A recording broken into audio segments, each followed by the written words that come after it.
Hello दोस्तों, मेरा नाम शारिक है। अभी दिल्ली जल बोर्ड में जेईई का डॉक्यूमेंट वेरिफिकेशन का प्रोसेस चल रहा है। तो उसी रिगार्डिंग कुछ को डाउट्स था, तो मुझे डॉक्यूमेंट वेरिफिकेशन का प्रोसेस को कुछ मैं बता रहा हूँ आपको। तो सबसे पहले जो आपके पास जो आएगा वो अपॉइंटमेंट लेटर सेंड करेगा दिल्ली जल बोर्ड। जो मेरा अपॉइंटमेंट लेटर जो था वो 5 तारीख को आ गया था। तो मैंने 5 तारीख को जैसे ही मेरा अपॉइंटमेंट लेटर आया तो मैंने बाकी डॉक्यूमेंट्स वगैरह कंप्लीट करके अपना मैंने डीवी करा लिया था। तो वही मैं प्रोसेस आपको आगे बता रहा हूँ कि दिल्ली जल बोर्ड का जो डॉक्यूमेंट वेरिफिकेशन का प्रोसेस है किस तरह से आएगा। तो जो मेरा जो अपॉइंटमेंट लेटर आया था वो 5 तारीख को आया था। तो अपॉइंटमेंट लेटर में क्या क्या आएगा वो मैं आपको बता रहा हूँ। तो अपॉइंटमेंट लेटर में जो स्पीड पोस्ट से आया, तो सबसे पहले आपका एक ये अपॉइंटमेंट लेटर होगा। ये आपका अपॉइंटमेंट लेटर होगा जिसमें कि आपको इसमें आपका नेम होगा, ग्रेड पे वगैरह वो सब कुछ होगा आपका, ठीक है, एड्रेस वगैरह वो सब कुछ होगा। अपॉइंटमेंट लेटर के साथ साथ आपके दो इसमें आपके फॉर्म होंगे। तो एक आपका ये character and antecedents verification form होगा और ये आपका दो फॉर्म होंगे, ठीक है। अब इसमें सबसे पहले आपको बताता हूँ इसमें डिटेल आपको भरनी क्या क्या है।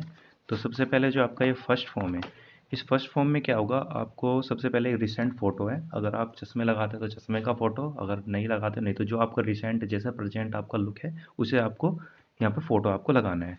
इसके बाद यहाँ पे अपॉइंटमेंट लेटर पे एक आपका नंबर होगा, उस अपॉइंटमेंट लेटर नंबर आपको यहाँ पे डालना है। और यहाँ पे आपका अपॉइंटमेंट लेटर की जो डेट होगी, जिस डेट को इशू हुआ है उस पे अपॉइंटमेंट लेटर पे आपकी डेट लिखी हुई है, जैसे कि डेट यहाँ पे लिखी हुई है, तो उस डेट को आपको यहाँ पे फिल करना है। फिर आपका जो आता है यहाँ पे आपको इसमें कुछ ये जो फॉर्म होगा वो आपके पुलिस वेरिफिकेशन के लिए है। इसमें आपको कुछ डिटेल पूछी गई कि आप कभी फ्यूचर पास्ट में कभी अरेस्ट हुए, आपके पास कोई केस है पेंडिंग है तो आप उसके इसकी आपको डिटेल भरिए। अगर नहीं आप अरेस्ट हुए, नहीं कोई केस पेंडिंग है, तो आपको यहाँ पे इसको टिक कर दोगे, बाकी को आप ये क्रॉस कर दोगे। इसके बाद आपका यहाँ पे पूछा गया कि आप मैरिड हैं तो मैरिड, अनमैरिड है तो अनमैरिड, यहाँ पे आपको एक कैटेगरी इसका फिल कर दोगे।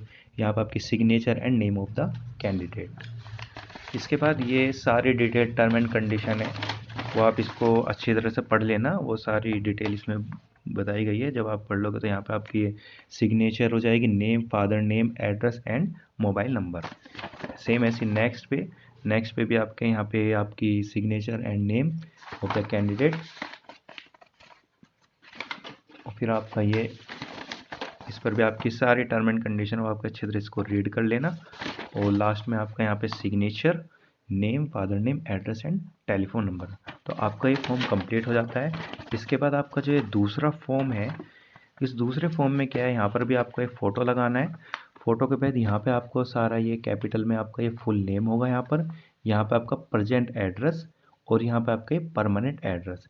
यहाँ पर प्रेजेंट एड्रेस के साथ भी आपको वहाँ का जो नियर बाई पुलिस स्टेशन होगा उसका पुलिस स्टेशन, और जो उसकी जो जिस डिस्ट्रिक्ट में लगता है उसकी डिस्ट्रिक्ट आपको यहाँ पे मेंशन करनी है, प्रेजेंट एड्रेस में, परमानेंट एड्रेस में। अगर दोनों सेम है तो आपका दोनों सेम हो जाएगा। फिर आपके जो नीचे फोर्थ नंबर पर यहाँ पर आपका ये आएगा कि आपके जो particular of the place with period of residence where you have resided during the preceding 2 year. 2 साल से पहले आपके कहाँ पर रह रहे हैं, तो आपको यहाँ पे टाइम लिखना है कि कहाँ से कहाँ तक आपके इस एड्रेस पर रह रहे हैं आप, मिनिमम 2 साल तक जो आप रह रहे होंगे। तो यहाँ पे आप लिख देना जिस टाइम से आप जहाँ जब जिस टाइम से जिस टाइम तक आप रह रहे हो जिस एड्रेस पे। तो यहाँ पे आपका फुल एड्रेस आ जाएगा, और एड्रेस के बाद यहाँ पर जो नियर बाय आपका पुलिस स्टेशन हो जाए और उसकी जो भी डिस्ट्रिक्ट लगती है वहाँ पर आप पुलिस स्टेशन की आप यहाँ पे डिटेल लिख दोगे।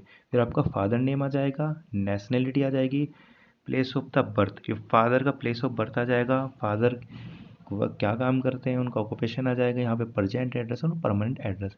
फिर एप्लीकेंट की नेशनैलिटी आ जाएगी।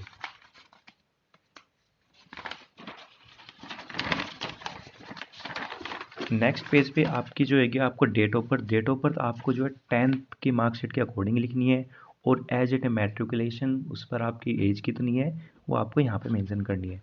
यहाँ पे 2 मार्क्स होता आइडेंटिफिकेशन, आपके जो आपकी आइडेंटिफिकेशन होगी, आपके फेस पे कोई कट मार्क हो या मोल हो, वो आप यहाँ पे 2 आपको आइडेंटिफिकेशन यहाँ पे मेंशन करनी है। इसके बाद आपका ये नेम ऑफ द स्कूल, ये आपकी एजुकेशन क्वालिफिकेशन की आपकी है।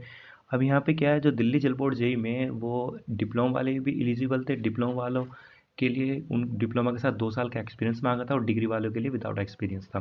तो जो डिप्लोमा वाले हैं, तो डिप्लोमा वाला जो होता है 10th के बाद डिप्लोमा कर लेते हैं, फिर उसका एक्सपीरियंस होता है, फिर वो अपने अप्लाई किया हुआ। तो डिप्लोमा वाले यहाँ पे 10th की, यहाँ पे नेम ऑफ द स्कूल होगा जो आपका स्कूल का नेम हो जाएगा, और कब से कब तक की आपने हायर स्कूल एजुकेशन की है।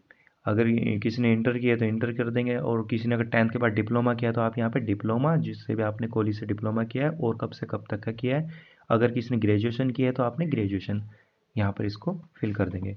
इसके बाद अगर डिप्लोमा वालों के लिए, जिनके पास डिप्लोमा था उनको 2 साल का एक्सपीरियंस मांगा था, तो उस 2 साल के एक्सपीरियंस की डिटेल वो यहाँ पर फिल करेंगे। अगर किसी ने 2 साल, जो 2016 से 2018 तक किसी ने जॉब की है, तो वहाँ यह पीरियड डाल देंगे, जो भी डेट मंथ ईयर टू और नेक्स्ट डेट मंथ ईयर जो उसका पीरियड होगा। ये डेजिग्नेशन होगा, जो भी आपका जो वर्क होगा, साइट इंजीनियर है या जो भी होगा आपको, यहाँ पे इसको फिल कर देंगे।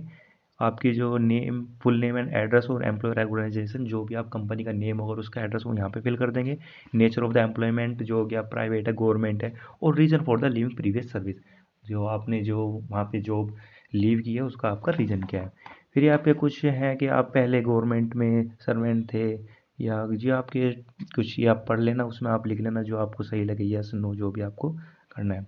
इसके बाद ये फिर कुछ क्वेश्चन पूछा गया है, have you ever been arrested, have you ever been prosecuted. तो इसमें आप इसमें सब में नो नो कर देना, वो अपने अकॉर्डिंग आप देख लेना।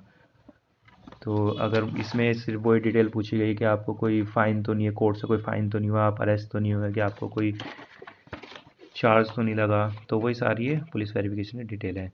ये थर्ड कॉलम में आपको किसी 2 पर्सन का नेम और एड्रेस लिखना है। आप किसी नाइबर नेबर कोई पड़ोसी का लिखा सकते हैं, कोई भी 2 पर्सन ऐसे हों जिनका नेम और फुल एड्रेस यहाँ पर आ जाए।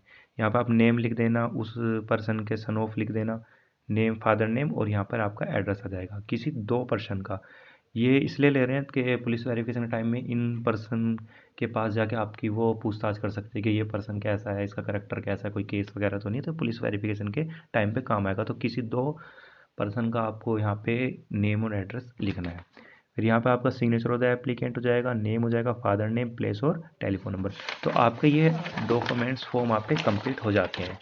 इसमें एक फॉर्म जो आपको नहीं आया होगा वो आपको अलग से निकालना होगा, जो कि मैंने अलग से एक निकाला था, एक करेक्टर सर्टिफिकेट था। तो करेक्टर सर्टिफिकेट की इनकी 2 फोटोकॉपी आप निकलवा लेना, और 2 फोटोकॉपी पे दो अलग 2 गजेटेड ऑफिस से कराना है। किसी एक गजेटेड ऑफिस से इस पे करा लेना, दूसरी कॉपी पे दूसरे गजेटेड ऑफिस से करा लेना। तो यहाँ पे नेम आ जाएगा आपका, यहाँ पे फादर नेम आ जाएगा, और वो कितने साल से आपको जानता है। तो मिनिमम 2 साल से ज़्यादा से आपको वो जानता होना चाहिए। तो जो भी आपको 3 4 जो भी साल लिखाने हैं वो आप लिखा लेना। तो किसी 2 गजेटेड ऑफिसर आपको साइन करानी है। एक इस फॉर्म पे करा लेना, एक कॉपी और निकाल लेना, उन पे 2 पे आपको ही करा लेना। तो ये आपका कंप्लीट हो जाएगा जो भी आपके डॉक्यूमेंट आए। अब इसके बाद आप और क्या क्या डॉक्यूमेंट चाहिए, आपने जो ई डोजर के टाइम पर जो आपने डॉक्यूमेंट सबमिट किए थे, तो वो सारे ओरिजिनल डॉक्यूमेंट आपको ज़रूरत पड़ेगी। तो अब मुझसे क्या क्या मांगा गया था, तो एक तो आईडी होगी, आप आईडी सारी ले जाना, आधार कार्ड होगा आपका, वोटर आईडी हो गया, पैन कार्ड वगैरह ये मांगते नहीं, फिर भी आप रख के लेके जाना, ठीक है। आधार कार्ड होना, वोटर आईडी होगा, एडमिट कार्ड, टायर 1 टू के आपके ओरिजिनल होने चाहिए, डिग्री हो या डिप्लोमा सर्टिफिकेट हो, ऑल सेमेस्टर मार्कशीट और 10th मार्कशीट, 12th मार्कशीट और कास्ट सर्टिफिकेट। और खासकर ओबीसी वालों के लिए एनसीएल लेटेस्ट मांगा गया है, जो लेटेस्ट एनसीएल बना होगा। और डिप्लोमा वालों के लिए 2 साल का एक्सपीरियंस सर्टिफिकेट मांगा, तो उसका 2 साल का एक्सपीरियंस सर्टिफिकेट होना चाहिए। तो इन्हीं सभी ओरिजिनल डॉक्यूमेंट्स आपको वहाँ पे वो चेक करेंगे, और उन्हीं सभी एक एक फ़ोटोकॉपी आपको अपने पास रख लेंगे। तो मेरा जो डीवी था वो 10 मिनट में वो सारा हो चुका था। जो जो डॉक्यूमेंट्स वो मांगते गए वो उनको देता गया, तो उन्होंने सारे चेक करते गए और वो उन्होंने मुझे कर दिया। अब इसके बाद का जो कुछ प्रोसेस होता है वो एक मेडिकल का है। मेडिकल के लिए मैं आपको नेक्स्ट वीडियो में बताऊंगा, मेडिकल के लिए वो लेटर कैसे इसको करेंगे, क्या करेंगे। ओके, वो एनी कोई और कोई डाउट्स हो तो आप कमेंट बॉक्स में बता सकते हैं। Okay, thank you.